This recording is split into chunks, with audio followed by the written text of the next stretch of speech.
Welcome to my review of Wonder Woman 1984, once again directed by Patty Jenkins and starring Gal Gadot as Diana Prince slash Wonder Woman, and welcoming into the cast Kristen Wiig as Cheetah and Pedro Pascal as Maxwell Lord. Long-awaited sequel. I was lucky enough to see it in the theater. Let's talk about it. Set in the 1980s, we follow Wonder Woman's next adventure coming across new villainous foes such as Maxwell Lord and the Cheetah. This film has been long awaited by everyone, so let me know how excited you are for Wonder Woman 1984. If you've seen it, let me know your thoughts and tell me how you rank the DCEU, whether it's with this movie or not. Also, if you're new here, please click the subscribe button. It really helps me, the channel. It's free. The possibilities of what you win by subscribing are endless. And also, I have merch on sale on TeePublic and Redbubble.com. The links are in the description. You can get cool things such as this sweatshirt. I wanted to love this movie. I really did. I ended up liking. I think this is a solid sequel, a solid follow-up to the really great Wonder Woman of 2017. Patty Jenkins' direction is still fantastic. Whether she's helming the more emotional personal moments or the exciting action sequences, this film is really well helmed by her. But the cinematography as well is fantastic. Of course, this is a film set in the 80s.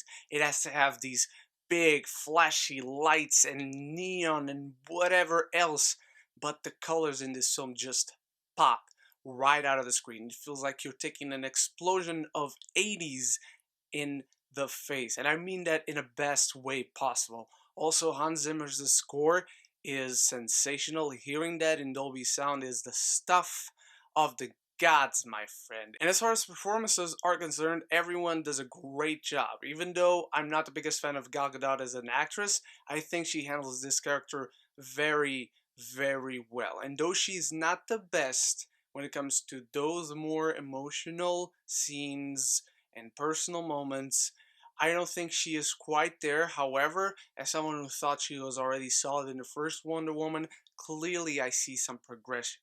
And I love the arc that Diana goes through in this film about accepting what is true and what's better, speaking in long term. I love that this adventure feels personal to her on that point, because the adventure itself is much grander in scope, but it has more personal, intimate consequences as the characters go through it. And I thought Kristen Wiig did a really good job as Barbara slash the Cheetah.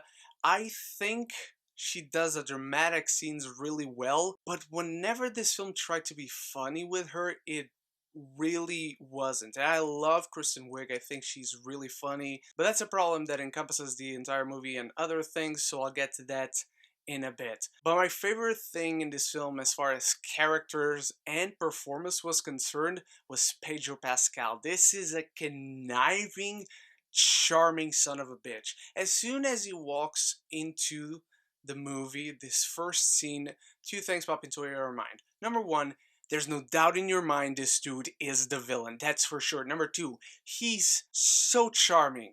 You actually want him to sell you something even though he will be deceiving you. But the way he plays this character and the layers they are peeled throughout this film about him make him a very three-dimensional, compelling villain. I think his motivation is just fine, at least as it begins, but he was for sure the most interesting aspect of this film, and I think the performance is sensational as well. However, when it comes to issues, this film unfortunately had more than I had conceived in my mind that it could.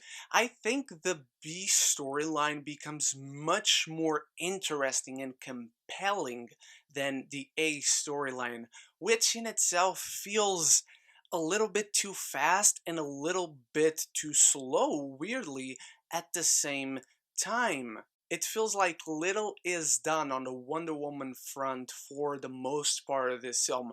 I always love when we see a balance of the alter ego and the superhero in a film, and whenever this film does use Wonder Woman, it uses her really well. However, when it comes to the Diana Prince storyline and she balances that out, there's not enough exploration of that so we can quite perceive the difference between the two. And the way they bring Steve Trevor back, unfortunately to me, was kind of half and half, because at the end of the day it would seem really easy. And when I say easy, I don't want to go a lot into it, but it makes the whole solution quite simple and not challenging enough for our characters. I also thought this film tried to be way funnier than it should. It's not one of those films that it has drama and comedy mixed in. It clearly knows when it's trying to be funny, clearly knows when to handle drama. And drama it handles really well. The comedy in this film was a bit hit and miss. And despite loving Maxwell Lord as a character, and I think they did it really well, I found a lack of a deep enough connection on a personal level between our villains and hero, which makes things a lot more interesting and makes characters become better foils for each other. There's supposed to be this big friendship with Diana and Barbara, and you just don't feel that spark whenever the film starts going. That friendship is not affected enough for you because they had known each other for like 2 days. I don't want to seem harsher than I mean to. I like this film. I think it's a solid follow-up, and I have no doubts a lot of people are going to love it, and I'm happy for him. To me, it just felt like something that started kind of slow, then in the second act it kind of works, it kind of doesn't, and then it has a very strong, really well done third act. But the flaws of Wonder Woman 1984 were more than I bargained for, more than I wanted to see, but I just couldn't pass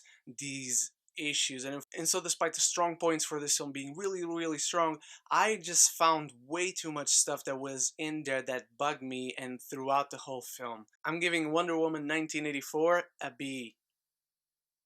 Now, what did you think of Wonder Woman 1984, my beautiful geekies? Let me know in the comments below if you're excited, if you've seen it. Start the conversation in the comments, and thank you so much for watching. And again, if you're new here, if you've watched this far, consider clicking the subscribe button if you haven't yet, and click the bell as well, because you'll know when I upload more videos. So until the next video, stay beautiful, stay geeky, but most importantly, above everything else, forever and always, love each other, and love the movies.